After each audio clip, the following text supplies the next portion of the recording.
আসসালামু আলাইকুম।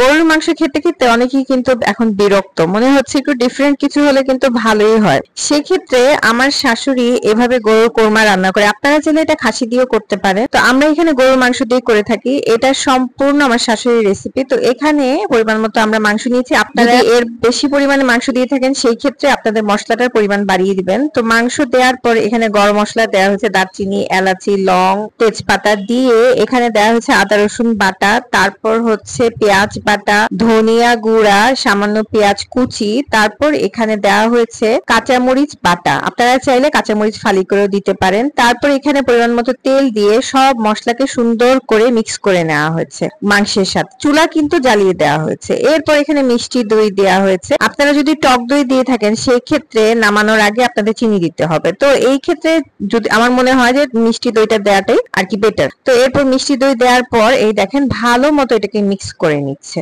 মিক্স করে এটাকে গরুর মাংস থেকে যে পানিটা বের হবে সেই পানিতে এটাকে সুন্দর করে সিদ্ধ করে নিতে হবে। এরপর এর মধ্যে দিয়ে দিতে হবে জিরা ফাঁকি। জিরা ফাঁকি মানে হচ্ছে জিরাটাকে হালকা তেলে গুঁড়া করে এটা দিতে হবে। তারপর এই দেখেন মাংসটা যখন সিদ্ধ হয়ে যাবে এরপর এটার মধ্যে কাঁচামরিচ দিতে হবে। কাঁচামরিচটা দেওয়া হবে সুন্দর একটা গন্ধের জন্য, আর শুকনো মরিচের ভেতর থেকে বিচি বের করে দিয়ে দিতে হবে। হয়ে গেল গরুর মাংসের কোরমা, এবং এটা খেতে খুবই মজা, এবং এটা আপনারা পোলাও দিয়ে খান, পরোটা দিয়ে খান, খুবই মজা। আমার কাছে ভালো লাগে বিশেষ করে পরোটা দিয়ে। আজকের জন্য এখানেই বিদায় নিচ্ছি। ভালো থাকবেন, ধন্যবাদ।